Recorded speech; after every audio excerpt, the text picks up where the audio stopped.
Hello, good evening friends. स्वागत है आपका हमारे यूट्यूब चैनल दी अंकित राठी में। जैसा कि आपको पता ही है कि आपके अपकमिंग सीटेट एग्ज़ाम यानी कि दिसंबर 2024 या फिर जो जनवरी 2025 में हो सकते हैं, उनके लिए हमने यूट्यूब पर फ्री क्लासेस चलाई हुई हैं, जिसमें कि हम सीडीपी वाला पोर्शन अभी कवर कर रहे हैं। तो सीडीपी की ऑलमोस्ट क्लासें हो चुकी हैं, जो कि लेवल 1 और लेवल 2 दोनों के लिए होने वाली हैं। तो आज हम सीडीपी की अंतिम क्लास यानी कि क्लास नंबर 20 करने जा रहे हैं। इसके बाद आपका कल से नया सब्जेक्ट एसएसटी हम स्टार्ट करेंगे। और एसएसटी में जैसा कि मैंने आपको पहले ही इन्फॉर्म कर दिया है, तो एसएसटी में पहले हम ज्योग्राफी वाला पोर्शन स्टार्ट करेंगे और एनसीईआरटी बेस्ड सब कुछ हम पढ़ने वाले हैं। और पहला आपका चैप्टर भी बता देता हूँ। इसमें पहला चैप्टर आपका होने वाला है सोलर सिस्टम। तो जो लोग पढ़ना चाहते हैं कल लाइव जुड़ेंगे एसएसटी, और उससे पहले कुछ थोड़ी सी जानकारी लेना चाहते हैं तो एनसीईआरटी आप पढ़ लेंगे 6, 7, 8 की। ठीक है। तो आज की जो क्लास है शुरू करने से पहले आप सभी से एक रिक्वेस्ट है कि जो लोग चैनल पर नए हैं या फिर जिन्होंने अभी तक चैनल को सब्सक्राइब नहीं किया है, वो चैनल को सब्सक्राइब कर लीजिए और बेल आइकन को भी दबा लीजिए, ताकि आगे आने वाली हमारी सभी इन्फॉर्मेटिव वीडियोस के नोटिफिकेशन आपको टाइम टू टाइम मिलते रहें। ठीक है फ्रेंड्स, कल हमने पढ़ा था एनसीएफ 2005 जो कि सीडीपी का सबसे महत्वपूर्ण टॉपिक था, और उसी की तरह एक है एनईपी। ठीक है, एनईपी 2020। तो एनईपी 2020 जो है ये भी सबसे महत्वपूर्ण टॉपिक है, और इसको भी आप करेंगे और साथ में हम क्विज़ भी लगाएंगे। आज की क्लास में मैंने क्विज़ के लिए लगभग 20 क्वेश्चंस आपके लिए रखे हैं। तो यकीन मानिए जब आप क्लास करेंगे साथ के साथ, तो 20 में से एक भी क्वेश्चन ऐसा नहीं होगा कि जो आप नहीं कर पाएंगे। ठीक है। और आप क्लास करने के बाद 20 क्वेश्चंस लगाते हैं, वो क्वेश्चंस भी वो हैं जो टेक्स्ट बुक में दिए हुए हैं, जो प्रीवियस ईयर में पूछे गए हैं। तो 20 के 20 क्वेश्चन लगाना क्लास करने के बाद एक बहुत बड़ी बात है।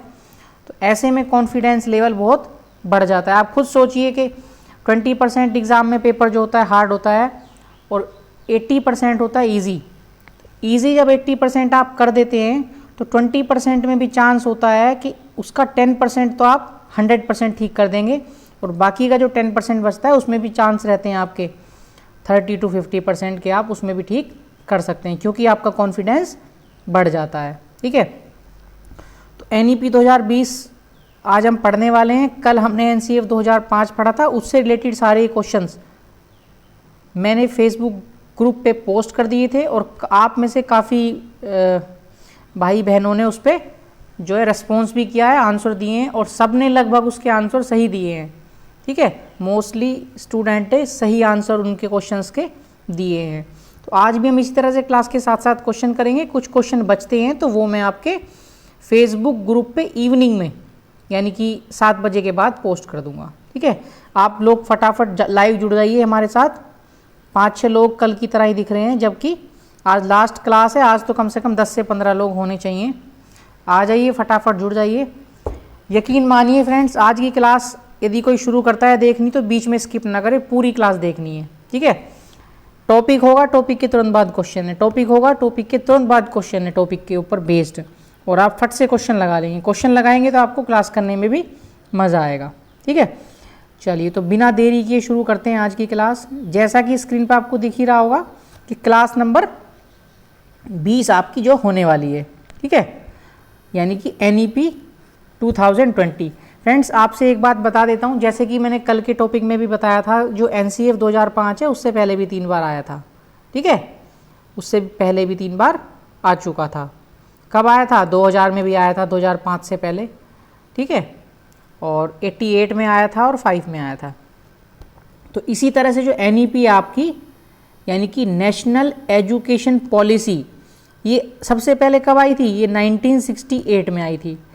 ठीक है, और 1968 के बाद कब आई थी? 1986 यानी कि 1986 में आई थी, और अब आपको देखने के लिए मिली है 2020 में। ठीक है, तो काफ़ी सारी चीज़ें हैं कि जो एनईपी 2020 में कवर की गई हैं। तो धीरे धीरे हम सबके बारे में पढ़ेंगे। काफ़ी बड़ा PDF है, गूगल से भी डाउनलोड करके आप इसके बारे में पढ़ सकते हैं, ठीक है। लेकिन आप उलझन में नहीं पढ़ना चाहते हैं, आपके पास समय कम है, तो कोई प्रॉब्लम नहीं है, मैंने आपके लिए कंटेंट बना के तैयार रखा है, बिल्कुल बेस्ट कंटेंट है। आप इसको ही फॉलो करेंगे, केवल इसको ही पढ़ेंगे, तो आप बहुत अच्छे से इससे रिलेटेड क्वेश्चंस यहाँ भी क्लास के अंदर भी साथ के साथ और आपके एग्ज़ाम में भी पूछा जाता है, पेपर 1 या पेपर 2 में भी पूछा जाता है, तो आप ऑलमोस्ट इसके 80% से अधिक क्वेश्चन आप इसके लगा लेंगे, ठीक है। क्योंकि जो CTET का पेपर होता है केवल रटन प्रणाली पे नहीं आता है, वो समझ बेस्ड होता है। और समझ बेस्ड क्वेश्चन को आप कैसे कर सकते हैं, जो आपने कंटेंट पढ़ा है आप उसको अच्छे से समझ लें, ठीक है, रटने की जगह पे, और जिस तरह के क्वेश्चन उसमें पूछे जाते हैं उनकी प्रैक्टिस कर लें, उन पे समझ बनाएं कि किस तरह से आंसर उनका होता है, ठीक है। ये नहीं है कि बस केवल आंसर उसका रट लिया, ऐसे नहीं होता। तो चलिए शुरू करते हैं इसके बारे में। फर्स्ट लाइन लिखी है इसकी, NEP के निर्माण के लिए जून 2017 में इसरो के पूर्व डॉक्टर, इसरो के चीफ डॉक्टर के कस्तूरी रंगन की अध्यक्षता में एक समिति का गठन किया गया, ठीक है। इस समिति ने मई 2019 में NEP का मसौदा तैयार किया था।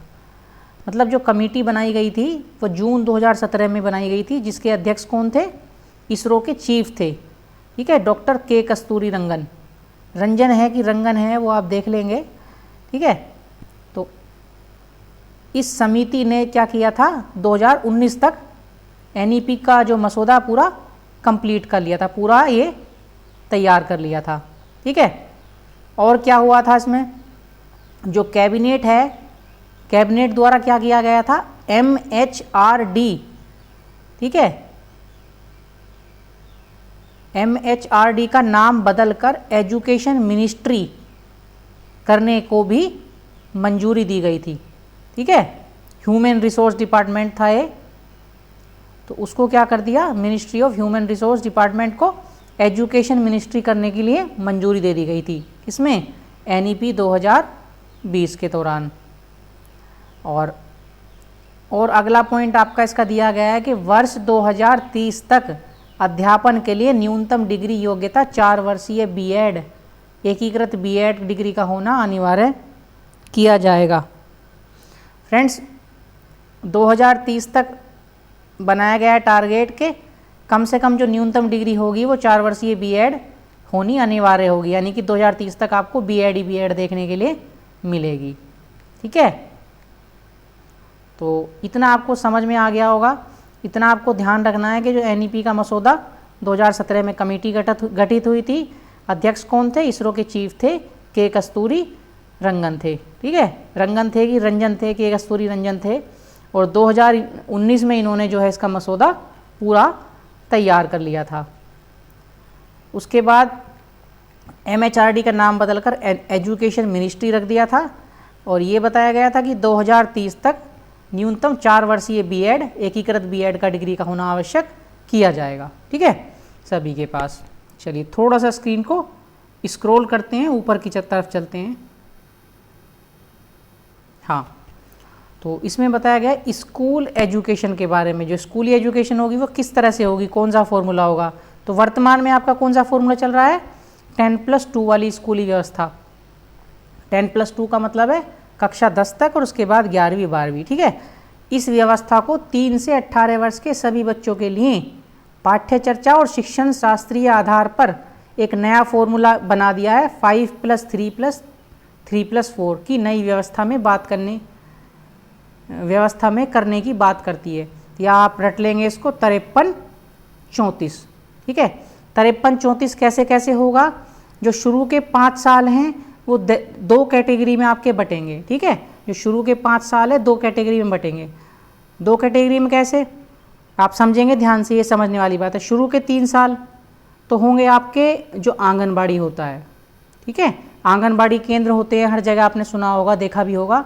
तो बच्चा आंगनबाड़ी केंद्र में रहेगा, ठीक है, खेलेगा कूदेगा, पढ़ाई भी करेगा, लेकिन वो उसकी परीक्षाएं वगैरह वहाँ नहीं होंगी, ठीक है। तो इससे क्या होगा, बच्चे का मानसिक और शारीरिक विकास अच्छा होगा, और खाने वाने के लिए भी वहाँ दिया जाता है आंगनबाड़ी में। बाद के जो 2 साल हैं वो क्या होंगे, वो होंगे आपके पहली और दूसरी कक्षा में बच्चे का एडमिशन होगा, और यहाँ पे उस बच्चे की परीक्षा भी होनी शुरू हो जाएगी। ठीक है, तो ये तो हो जाएगी पहली वाली स्टेज। सेकंड वाली मैं आपको बता देता हूँ, जो 3 लिखा है, 5 के बाद 3, उसमें क्या होगा, क्लास सेकंड, थर्ड और फोर्थ क्या हो जाएगी, क्लास सेकंड, थर्ड और सॉरी सेकंड बोल रहा हूँ, सेकंड तक तो हो चुका, क्लास थर्ड, फोर्थ और फिफ्थ तक हो जाएगा सेकंड वाले में। ठीक है, उसके बाद फिर से 3 आ जाता है, तो फिर 3 में क्या हो जाएगा, क्लास 6, 7 और 8 हो जाएगा। और लास्ट के जो 4 हो जाते हैं वो क्या होते हैं, 9th, 10th, 11 और 12। ठीक है, चलिए एक छोटा सा चार्ट बना के रखा आपके लिए, उसमें भी देख लेंगे हम। तो जैसे देखिए मैंने लिखा हुआ है, जो शुरू के 5 ईयर्स हैं, ऐसे पढ़ेंगे इसको हम, ऐसे पढ़ेंगे फ्रेंड्स। जो शुरू के 5 ईयर्स हैं, तो उसमें जो स्टार्टिंग के 3 साल होंगे, मैंने लिख दिया है शॉर्ट में, आंगनबाड़ी में रहेगा बच्चा। और बाद के 2 साल किस में रहेगा, क्लास 1 में एंड क्लास 2 में। यहाँ उसके टेस्ट भी होने शुरू हो जाएंगे, परीक्षा भी। ठीक है, तो जब आंगनबाड़ी में रहेगा शुरू के 5 साल, आंगनबाड़ी और फर्स्ट और 2 में, तो इसे बोलेंगे फाउंडेशनल। ठीक है, ये कौन सी स्टेज होगी, ये स्टेजेस हैं। ये क्या है फ्रेंड्स, स्टेजेस हैं। कौन सा स्तर हो जाएगा, फाउंडेशन स्तर है। ठीक है, फाउंडेशन आप समझते हैं, फाउंडेशन का मतलब हिंदी में जैसे एक बिल्कुल बेस, आधार। ठीक है, आधार वाली स्टेज होगी। उसके बाद जो 3 साल होंगे वो होंगे प्रिपरेटरी। ठीक है, कौन से होंगे, प्रिपरेटरी। और उसके बाद वाले जो 3 साल होंगे, यानी कि 6, 7 और 8, उन्हें बोलेंगे मध्यम। ठीक है, मध्यम या माध्यमिक बोल देंगे। तो इसमें क्या होगा फ्रेंड, ध्यान रखेंगे, जो मध्यम होंगे, क्लास 6 to 8 जो होगा स्तर आपका, उसमें एक बच्चे को वोकेशनल सब्जेक्ट लेना होगा। वोकेशनल मतलब जैसे कंप्यूटर वगैरह, कोई भी व्यावसायिक शिक्षा से संबंधित एक वोकेशनल सब्जेक्ट लेना होगा, ज़रूरी हो जाएगा। ठीक है, तो क्लास 6ठी से ही उसको एक वोकेशनल सब्जेक्ट दिया जाएगा। ठीक है, जो कि पहले नहीं होता था। उसके बाद लास्ट में आपका आ जाता है फ्रेंड्स, ये ऊपर चला गया है स्क्रीन पे, मैं दिखा देता हूँ आपको, ये यहाँ चला गया है 4 ईयर्स। ठीक है, 4 ईयर्स, तो ये क्या हो जाएगा, 9th, 10th, 11th और आपका 12th हो जाएगा। तो इसको बोलेंगे सेकेंडरी। ठीक है, इसको बोलते हैं सेकेंडरी। तो क्लियर हो गया, शुरू के 5 वर्ष आंगनबाड़ी प्लस फर्स्ट और सेकंड क्लास। टेस्ट आंगनबाड़ी में खेलेगा बच्चा, कूदेगा, खाने के लिए भी दिया जाएगा, परीक्षा नहीं होंगी। फर्स्ट और सेकंड क्लास में उसकी परीक्षा भी होंगी। ठीक है, फिर सेकंड नंबर पे आ जाएगा, तो इसको क्या बोलते हैं, फाउंडेशन। जो शुरू से 5 क्लास तक है उसे फाउंडेशनल बोलते हैं। फिर अगले 3 साल यानी कि कक्षा 3, 4, 5 में प्रीपरेटरी। ठीक है, और कक्षा 6 से लेकर कक्षा 8 में मिडल, और कक्षा 9 से 12 में क्या हो जाएगा, ये हो जाएगा आपका सेकेंडरी एजुकेशन में। ठीक है, ध्यान रखेंगे। अब देखिए क्वेश्चन भी मैंने लगा दिया है साथ में ही, आप तुरंत इसको पकड़ लेंगे। नई शिक्षा नीति 2020 के अनुसार, गुड इवनिंग एवरीवन। ठीक है, कमेंट पे ज़्यादा ध्यान ना दें, सभी जुड़े रहें और क्लास को बीच में कोई भी ना छोड़ें। कोई चीज़ समझ में नहीं आती है तो आप कमेंट कर सकते हैं साथ के साथ, अदरवाइज़ आप वीडियो को बस इतना करें, लाइक कर दें और शेयर कर दें। बाद में जब वीडियो ऑफलाइन हो जाएगी तब अपना एक फीडबैक, कैसी आपको क्लास लगी, वो आप कमेंट में दे देंगे। ठीक है, शिक्षा नीति 2020 के अनुसार प्राथमिक कक्षाओं 1 से 5 के लिए निम्न में से क्या स्तर होगा। फ्रेंड्स हमने क्या पढ़ा है, 1 से 5 के लिए कौन से स्तर हैं, 1 से 5 के लिए 2 स्तर थे। सबसे पहला कौन सा था, फाउंडेशन स्तर, यानी कि बुनियादी स्तर, था कि नहीं था। और बुनियादी स्तर के बाद क्या था, प्रीपरेटरी स्तर था। ठीक है ना, यानी कि कक्षा 1 और 2 तक, तो उसे क्या बोलते हैं, आरंभिक स्तर। तो ए हो जाएगा आपका और सी आंसर हो जाएगा। ए और सी दिया आंसर में, ए और सी दे रखा है नंबर 3 पे, तो यही आपका करेक्ट आंसर हो जाएगा। तो कंफ्यूज नहीं होना है, क्योंकि जो 1 से लेकर 5 तक का स्तर है वो 2 स्तरों में दिया गया है, पहला फाउंडेशन और दूसरा प्रीपरेटरी। मैं अभी दिखा देता हूँ आपको। ठीक है, पहला फाउंडेशन दिया गया है। तो ये थोड़ा सा है ना, ये क्या हो गया, ये इसके सामने लिखा गया है, जबकि ऐसा नहीं है। ठीक है, इसके सामने लिखा गया है ना, ये ऐसे है, इस तरह से, ये 5 के लिए ही है। शुरू के 3 साल में फाउंडेशन, शुरू के 3 साल में फाउंडेशन और बाद के 2 साल में प्रीपरेटरी। ठीक है, तो 2 स्तरीय हो जाएंगे। इसको 3 ईयर्स को जब PDF में आप ठीक कर लेंगे, थोड़ा ऊपर लिख लेंगे। ठीक है, चलिए ये क्वेश्चन हो जाता है आपका। नेक्स्ट क्वेश्चन पे चलते हैं। राष्ट्रीय शिक्षा नीति 2020 के अनुसार 2020 के अनुसार विद्यालय शिक्षा का क्या ढांचा है, बताइए। बताइए, इसका आंसर आप कमेंट में दीजिए फटाफट। इससे इजी क्वेश्चन क्या होगा, क्लास की शुरुआत में ही आपको बता दिया कि क्या फॉर्मूला है नई शिक्षा नीति 2020 का, 53-34। क्या बताया था मैंने, 53-34। तो बताइए क्या हो जाएगा राइट आंसर। 53-34 कहाँ पे लिखा हुआ है, पहले ही ऑप्शन पे 53-34 लिखा हुआ है, तो आपका ऑप्शन नंबर 1 राइट आंसर हो जाएगा। किसी ने भी जवाब नहीं दिया कमेंट में, दिया किसी ने? मैं देख लेता हूँ, किसी ने दिया जवाब? अभी तक तो शायद किसी ने नहीं दिया है, कमेंट कर दिया करो तुरंत। ठीक है, आपके इस तरह से 2 क्वेश्चन हो जाते हैं। चलिए अब नया थोड़ा टॉपिक पढ़ लेते हैं। इस नीति के आधार सिद्धांत, NEP 2020 के जो हैं आधार सिद्धांत कौन कौन से हैं, एक एक करके पढ़ेंगे, थोड़ा सा बड़ा कर लेते हैं। ठीक है, पहले इसमें दिया गया है संरचनात्मक समझ, कॉन्सेप्चुअल अंडरस्टैंडिंग पर जोर देना। मतलब कॉन्सेप्ट की चीज़ें होंगी, कॉन्सेप्ट टू कॉन्सेप्ट, संरचनात्मक समझ अंडरस्टैंडिंग बेस्ड पर जोर देना, ना कि रटन पद्धति पर, रोट लर्निंग मेथड पर जोर नहीं देना है। किस पे देना है, संरचनात्मक समझ, मतलब समझ समझ के, कॉन्सेप्ट को समझ समझ के सीखना है, और केवल परीक्षा के लिए पढ़ाई पर, और परीक्षा के लिए पढ़ाई पर जोर नहीं देना है। ये नहीं है कि आपकी परीक्षा है तो इसलिए आपको पढ़ना है, नहीं, आपको समझ के लिए पढ़ना है, कॉन्सेप्ट को समझने के लिए आपको पढ़ना है, परीक्षा के लिए आपको नहीं पढ़ना, रटने के लिए आपको नहीं पढ़ना। क्लियर है, ये क्वेश्चन में पूछा जाएगा, ध्यान रखना आप। ठीक है, चलिए नेक्स्ट पॉइंट, सीखने के लिए सतत मूल्यांकन। फ्रेंड्स PDF में थोड़ी बहुत मिस्टेक हो जाती है, जैसे कि सीखने गलत लिखा गया है, तो से पे जो है बड़ी की मात्रा चढ़ेगी, आप कर लेंगे। ठीक, सीखने के लिए सतत मूल्यांकन, कंटिन्यूअस इवैल्यूएशन पर जोर देना, ना कि साल के अंत में होने वाली परीक्षा को केंद्र में रखकर शिक्षण को और मूल्यांकन का उद्देश्य शिक्षण हो और मूल्यांकन का उद्देश्य बच्चों को सीखने की प्रक्रिया में मदद करना है। ये क्या कह रहा है फ्रेंड्स, मैं बता देता हूँ कि जो सीखना है उसके लिए सतत मूल्यांकन पर जोर देना। सतत मूल्यांकन आप समझते हैं, कंटिन्यूअस इवैल्यूएशन। मान लीजिए मैंने आपको एक चैप्टर पढ़ाया, मान लीजिए आज की क्लास में आपको पढ़ा रहा हूँ। ठीक है, मैं क्लास पढ़ा रहा हूँ, क्लास के तुरंत बाद आपसे टेस्ट ले रहा हूँ, चाहे मैं आपको क्विज पोस्ट करता हूँ, चाहे मैं आपसे कमेंट में कोई क्वेश्चन पूछता हूँ, चाहे मैं आपको अगली वीडियो में बताता हूँ, तुरंत। ऐसा नहीं है कि आज मैंने आपको पढ़ाया, कंटिन्यू मैं आपको 6 महीने तक पढ़ा रहा हूँ, 6 महीने बाद आपका टेस्ट लूँगा। मुझे कैसे पता चलेगा आपको समझ में आया कि नहीं आया? हो सकता है 6 महीने के बाद आप बिल्कुल जीरो हो, तो उससे क्या होगा, समय भी बर्बाद हो जाएगा और उपचारात्मक शिक्षण भी आपको नहीं दिया जाएगा। लेकिन यदि अभी साथ के साथ पता चल जाता है एक चैप्टर पढ़ाने के बाद ही कि आपको समझ में नहीं आया है और आपने बताया भी नहीं, तो मैं क्या करूँगा, आपके लिए उपचारात्मक शिक्षण प्रोवाइड करूँगा। पहले वाले चैप्टर को जो मैंने क्लास कराई है उसको दोबारा से पढ़ा दूँगा और कोशिश करूँगा जो पॉइंट समझ में नहीं आए फिर से बता दूँगा। ठीक है, तो इसलिए सतत मूल्यांकन पर ये क्या करता है, जोर देता है, ना कि किस पर, सम्मेटिव पर। सम्मेटिव का मतलब होता है पूरा योगात्मक, हिंदी में योगात्मक बोलते हैं कि पूरा सब कुछ जोड़ दिया और लास्ट में परीक्षा कर दी, ऐसे नहीं करना है। ठीक है, एक एक चीज़ बिल्कुल क्रिस्टल क्लियर आपको समझ में आएगी। ऐसा नहीं है कि कोई वर्ड ऐसा आ जाएगा कि आपको उसका मतलब समझ में नहीं आएगा और मैं बिल्कुल क्रॉस करता हुआ निकल जाऊँगा। आपने देखा होगा, नोटिस किया होगा, जो बच्चे कमेंट करते हैं, जो भाई बहन कमेंट करते हैं ना कि ये समस्या है, तो मैं कोशिश करता हूँ कि साथ के साथ, वरना मैं उसको व्हाट्सएप पे या किसी भी तरह से उसका रिप्लाई ज़रूर करता हूँ। ठीक है, और रिप्लाई भी ऐसा होगा आपको पढ़ के समझ में आ जाएगा कि हाँ आपका जो डाउट था वो क्लियर हो गया।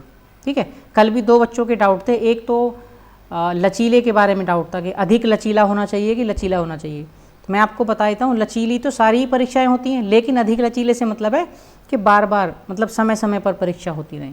ठीक है, लचीली तो होती है परीक्षा, लेकिन समय समय पर जब होती रहेगी तो ज़्यादा लचीली हो जाएगी। तो इसलिए अधिक लचीले वाला पहला वाला ऑप्शन उसका सही था। दूसरा था एकीकृत के बारे में, मैथ्स को एकीकृत करके कैसे पढ़ाएंगे। तो मैथ्स पढ़ाएंगे तो हिंदी लैंग्वेज भी यूज़ होगी, जैसे मैं आपको मैथ्स पढ़ा रहा हूँ, हिंदी लैंग्वेज यूज़ हो जाएगी। ठीक है, ज्योग्राफी की कोई बात पूछ लूँगा, ज्योग्राफी यूज़ हो जाएगी मैथ के साथ। साइंस की कोई बात पूछ लूँगा, साइंस यूज़ हो जाएगी मैथ के साथ, और हिंदी तो लैंग्वेज चली रही है। एकीकृत मतलब मिला के पढ़ना। समावेशी में भी इस तरह से कुछ आता है, इंक्लूसिव में भी इस तरह से संबंधित, ये आपस में रिलेटेड वर्ड हैं। ठीक है, थोड़ा थोड़ा मिलता जुलता सा मतलब है इनका। चलिए नेक्स्ट पॉइंट क्या लिखा है उसे देखेंगे फटाफट। स्कूल में मूल्यांकन फॉर्मेटिव होना चाहिए ना कि सबमेटिव। यही बात जो मैंने अभी आपको बताया, मूल्यांकन सबमेटिव नहीं होना चाहिए। मतलब ये नहीं है कि सबमेटिव मतलब योगात्मक लास्ट में मूल्यांकन किया, नहीं, साथ के साथ करते रहो। उससे क्या होगा, कोई दिक्कत है तो टीचर को परेशानी होगी तो कोई पता चल जाएगी बच्चे के बारे में और उसका उपचार कर दिया जाएगा। ठीक है, तो फॉर्मेटिव होना चाहिए, सबमेटिव नहीं होना चाहिए। सबमेटिव का मतलब योगात्मक, योगात्मक मतलब जोड़ते रहना, लास्ट में जाके करना, नहीं ऐसा नहीं, साथ के साथ करते रहो। ठीक है, जैसे कि मैं भी कभी कभी आपसे साथ के साथ क्वेश्चन पूछ लेता हूँ पढ़ाता हुआ। तो बता दीजिए फिर एक क्वेश्चन का आंसर बता दीजिए कि जो NEP 2020 बनी है इसके अध्यक्ष कौन थे, किसकी अध्यक्षता में बनी, बताइए, कमेंट में आंसर कीजिए। 5 सेकंड का आपको टाइम दे रहा हूँ। NEP 2020 किसकी अध्यक्षता में बनी, क्या नाम था उनका? 5 सेकंड का टाइम है, कमेंट कर दीजिए। 5 4 3 2 1। हार्ट मिल जाएगा उसको जिसने कमेंट किया है। तो क्या नाम था? के कस्तूरी रंगन। के कस्तूरी रंगन या फिर के कस्तूरी रंजन कौन थे? इसरो के प्रमुख थे पूर्व। चलिए, छात्रों की प्रोग्रेस के मूल्यांकन इवैल्यूएशन के लिए परख नामक एक नए नेशनल असेसमेंट सेंटर की स्थापना की जाएगी। तो इसके अकॉर्डिंग क्या किया जाएगा, जो छात्रों की प्रोग्रेस है उसका मूल्यांकन करने के लिए कितनी प्रोग्रेस बच्चों ने की है, छात्रों ने की है, तो परख नामक एक नेशनल असेसमेंट NAC की स्थापना की जाएगी। ठीक है, किसके अंतर्गत? NEP 2020 के अंतर्गत। और अगला पॉइंट हम पढ़ेंगे NEP 2020, यह सीखना कि कैसे सीखना है और मानकीकरण से लचीलापन स्टैंडर्डाइजेशन टू फ्लेक्सिबिलिटी की ओर बदलाव का प्रस्ताव रखती है। बहुत ध्यान से पढ़ेंगे इस पॉइंट को। मैं थोड़ा सा स्क्रीन को ऊपर कर देता हूँ और थोड़ा सा बड़ा कर देता हूँ। देखो, ये वाली लाइन पढ़ रहे थे, मैं आपको मतलब समझा देता हूँ। NEP 2020 का मतलब है हमें ये बात सीखनी है कि हमें सीखना कैसे है। जैसे बच्चा कुछ सीखता है, स्कूल में कुछ सीखता है बच्चा, तो बच्चा जो सीखता है कैसे सीखता है, ये वाली बात हमें सीखनी है NEP 20 में। समझ में आ गया? NEP 20 के अंदर हमें क्या सीखना है? हमें ये सीखना है कि बच्चे को कैसे सीखना है। ठीक है, यह सीखना है कि हमें सीखना कैसे है, ये वाली बात सीखनी है। ठीक है, और मानकीकरण से लचीलापन, इसका मतलब समझिए आप। मानकीकरण होता है कुछ स्टैंडर्ड सेट कर दिए किसी चीज़ के कि 5 पॉइंट पे ये है, 6 पॉइंट पे ये है, या फिर 6 चैप्टर आपको पढ़ाने हैं, या फिर 6 चैप्टर के 20 क्वेश्चन है वही आपको पढ़ाने, एक स्टैंडर्ड फिक्स कर दिया। वो स्टैंडर्ड पे फॉलो नहीं करना हमें क्या करना है? लचीलापन लाना है। लचीलापन से मतलब संबंधित है, मतलब होता है कि ज़रूरत के हिसाब से, मान लीजिए कोई चीज़ समझ में किसी और मेथड से आ रही है बच्चे को, तो दूसरे मेथड का यूज़ कर लो, लचीलापन लाओ। उसमें ये नहीं है कि जो मानकीकृत स्टैंडर्ड है उसी को पकड़ के बैठ जाओ, बच्चे के भले ही समझ में ना आए। ठीक है, तो उसमें लचीलापन लाना है। NEP 2020 की बात नहीं कर रहा मैं, चाहे NCF है, चाहे पूरी CDP है। ठीक है, पूरी CDP है, हर जगह लचीलेपन की बात की जाएगी। लचीलापन नहीं है तो वो आपका ऑप्शन कोई क्वेश्चन में दिया गया तो गलत होगा एब्सोल्युटली। ठीक है, तो लिखा है स्टैंडर्डाइजेशन टू फ्लेक्सिबिलिटी। ये पॉइंट आपका क्वेश्चन में यूज़ होगा, तो ध्यान रखेंगे हर पॉइंट आपका यूज़ होना है, क्योंकि क्वेश्चन बहुत सारे हैं, क्वेश्चन 20 हैं। ठीक है, और बदलाव का प्रस्ताव रखती है। फ्रेंड्स, क्लास में मज़ा आ रहा हो, क्लास अच्छी लग रही है तो क्लास को एक बार लाइक कर देंगे, शेयर कर देंगे अपने दोस्तों के साथ, जो भी आपके फेसबुक, व्हाट्सअप, इंस्टाग्राम ग्रुप हैं, जहाँ भी आप शेयर कर सकते हैं। ठीक है, और आप चाहें तो वीडियो ख़त्म होने के बाद में क्लास अपने व्हाट्सएप स्टेटस पे भी इसे लगा सकते हैं, जैसे मैं लगाता हूँ हमेशा कि NEP 2020 के बारे में विस्तार से पढ़ें, और फिर वीडियो यूट्यूब से डायरेक्ट स्टेटस पे लगा सकते हैं। मन है तो कोई लगा सकते हैं, वरना कोई इसमें कोई वो नहीं है। ठीक है, चलिए, हर बच्चे को विशिष्ट क्षमताओं, रचनात्मकता, तार्किक सोच, नवाचार और समालोचनात्मक चिंतन यानी कि क्रिटिकल थिंकिंग की पहचान करना और उनके समग्र विकास के लिए प्रयत्न करना। अब एक एक वर्ड का मतलब बताऊंगा। हर बच्चे की विशिष्ट क्षमता होगा, उसके अंदर कोई विशिष्ट गुण है, उसका विकास करना। ठीक है, रचनात्मकता, क्रिएटिविटी बच्चे के अंदर कुछ है, कुछ बच्चा कुछ नया कर सकता है, नया करना चाहता है तो उसको उसके लिए चांस देना। ठीक है, तार्किक सोच, बिल्कुल logical thinking, point two point कोई चीज़ सोच रहा है, तर्क कर पा रहा है। ठीक है, तर्क के बेस पे कोई चीज़ सीख पा रहा है। ठीक है, नवाचार और समालोचनात्मक चिंतन यानी कि क्रिटिकल थिंकिंग। क्रिटिकल थिंकिंग क्या होती है? मान लीजिए मैं आपको पढ़ा रहा हूँ NEP 2020। आपने क्या किया, मैंने पढ़ाया आपको, आपने मेरी बात को ठीक मान लिया, आपने यही पढ़ लिया, अपने माइंड में बिल्कुल रख लिया इसको कि मैंने जो पढ़ाया बिल्कुल ठीक है। हालांकि बिल्कुल ठीक है, लेकिन हो सकता है मैंने गलत पढ़ाया हो। आपने अपने मन से कुछ नहीं सोचा, जैसा मैंने पढ़ा दिया, जो मैंने बोल दिया आपने सच मान लिया। लेकिन क्रिटिकल थिंकिंग यानी कि समालोचनात्मक चिंतन में क्या करता है, बच्चा पहले से ही पढ़ लेगा। क्या होता है, जब बच्चा पहले से ही पढ़ लेगा और मैं पढ़ा रहा हूँ, तो जब मैं पढ़ा रहा हूँ तो बच्चा पढ़ते टाइम कहेगा कि हाँ जो बात सर बता रहे हैं बिल्कुल एग्जैक्टली वो सही है, ऐसा ही हमने NEP 2020 में पहले से पढ़ा है। ठीक है, आप भी पढ़ सकते हैं NEP 2020 को, जो PDF डाउनलोड करके गूगल से पढ़ सकते हैं, यही सब है। तो खुद से मतलब क्रिटिकल थिंकिंग का मतलब है खुद से भी थोड़ा सा अपने से प्रयास करके पहले से उसको जान लेना, उसके तथ्यों की जांच करना कि सही है ये बात गलत है। और वरना कुछ लोग क्या करते हैं कि खुद से मान लेते हैं कि हाँ जो पढ़ा है, जो सामने वाले ने बताया वही ठीक है। हालांकि सब कुछ ठीक है, कुछ भी गड़बड़ नहीं है इसमें, मेरे ऊपर भी आप विश्वास कर सकते हैं। लेकिन समालोचनात्मक थिंकिंग, क्रिटिकल थिंकिंग बच्चे के अंदर होनी चाहिए। उनके समग्र विकास के लिए प्रयत्न करना चाहिए। समग्र विकास के लिए प्रयत्न NCF 2005 में भी था। फिजिकली विकास भी होना चाहिए, मेंटली भी होना चाहिए, सामाजिक नैतिक हर तरह का विकास बच्चे का हो, ऐसा प्रयत्न करना चाहिए। ठीक है, ये बताता है NEP 2020 नेशनल एजुकेशन पॉलिसी। ठीक है, अगला पॉइंट इसका देख लेते हैं, समावेशी शिक्षा। फ्रेंड्स, यदि मैं कहूँ समावेशी शिक्षा क्या होती है, हालांकि ये तो ऑनलाइन क्लास है, ऑफलाइन क्लास होती तो मैं आपको खड़ा करके इसके बारे में पूछता कि क्या होती है। क्योंकि समावेशी शिक्षा जब से CDP स्टार्ट हुआ है, कम से कम 4-5 बार मैं ये वर्ड बता चुका। इंक्लूसिव एजुकेशन मतलब क्या होता है, सभी के लिए अधिगम और एक साथ, सभी के लिए एक साथ अधिगम। मान लीजिए कोई हैंडीकैप बच्चा, देखिए मैंने पिक्चर आपके लिए लगाई हुई है, हैंडीकैप बच्चा है, ठीक है, ये ब्लैक है, ठीक है, ये वाइट बच्चा है, कुछ खड़े हैं, कोई बोना हो सकता है, किसी को कोई प्रॉब्लम हो सकती है। तो सभी बच्चों को एक साथ शिक्षा देना, ठीक है, सभी के लिए एक जैसा अधिगम, इसे बोलते हैं समावेशी शिक्षा।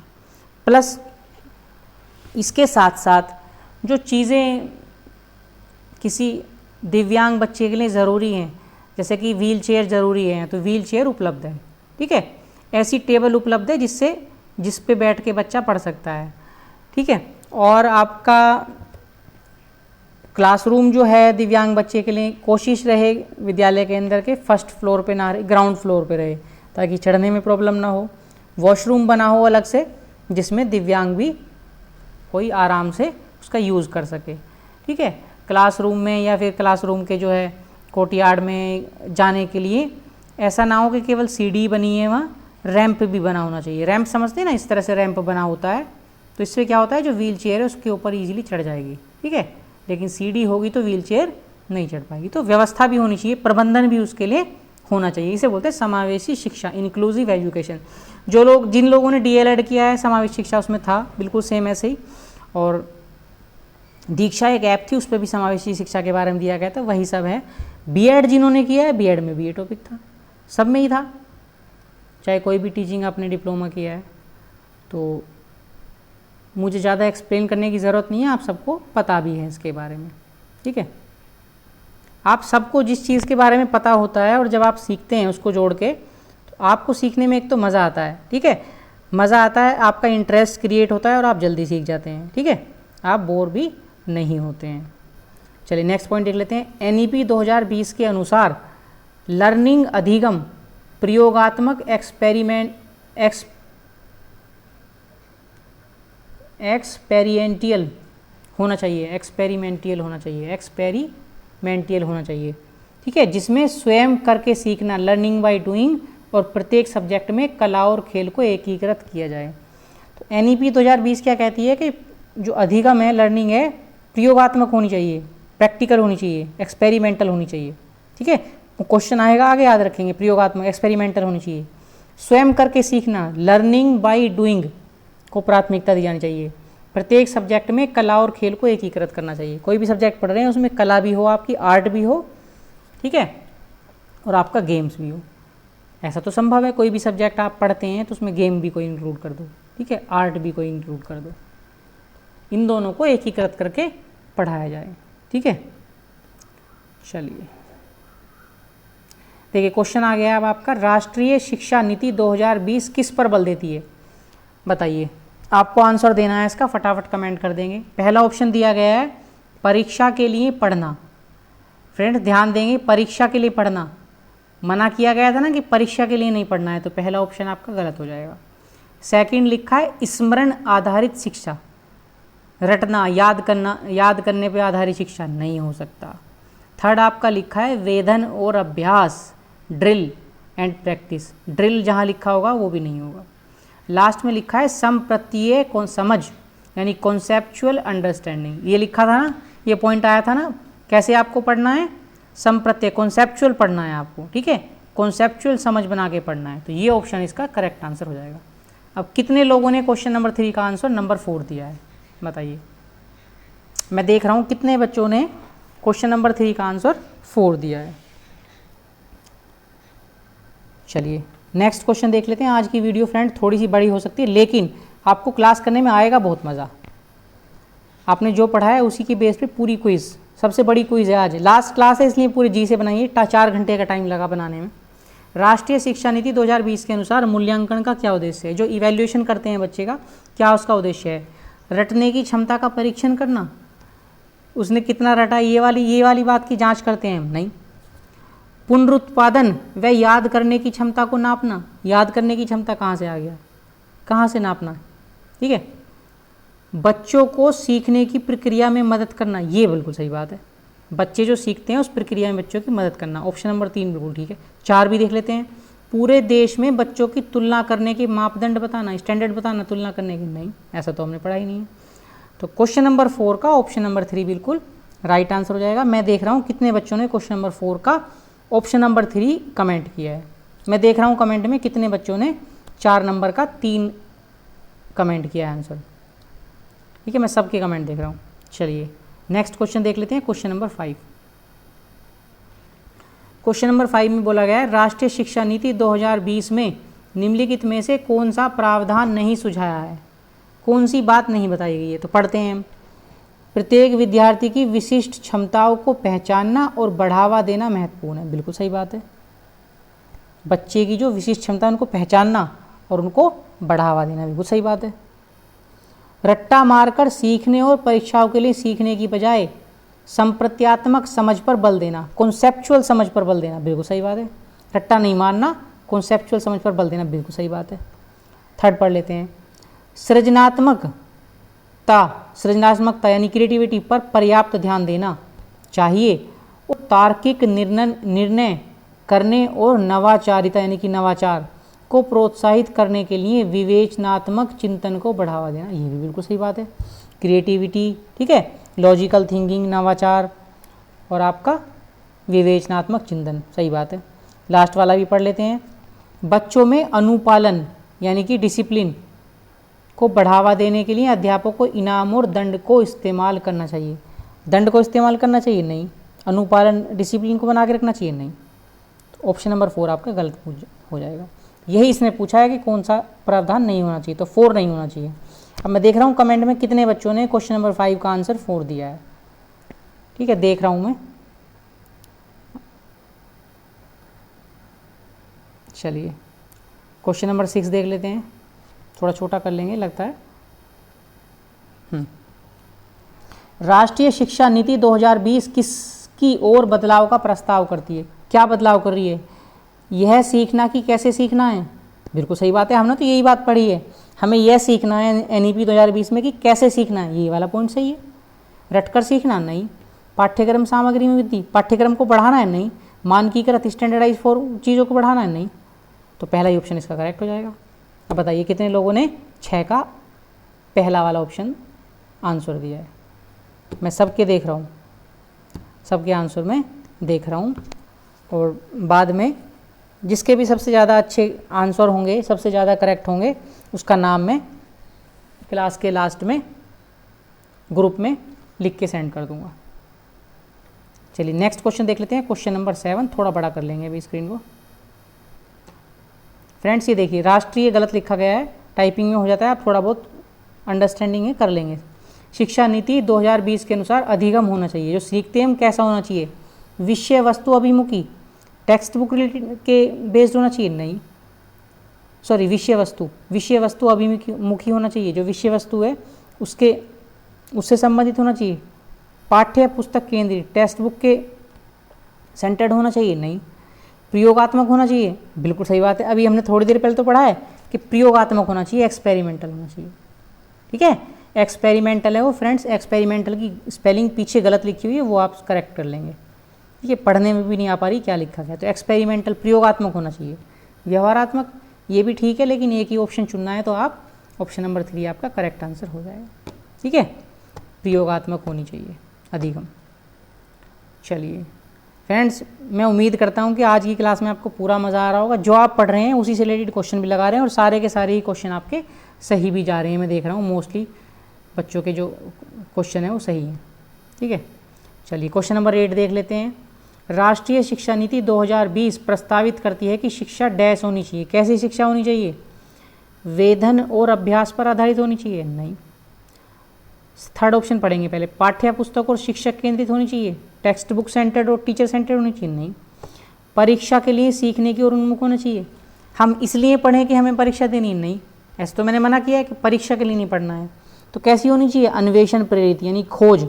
अन्वेषण का मतलब है खोज से प्रेरित होनी चाहिए, खोज उन्मुखी होनी चाहिए। बिल्कुल सही बात है।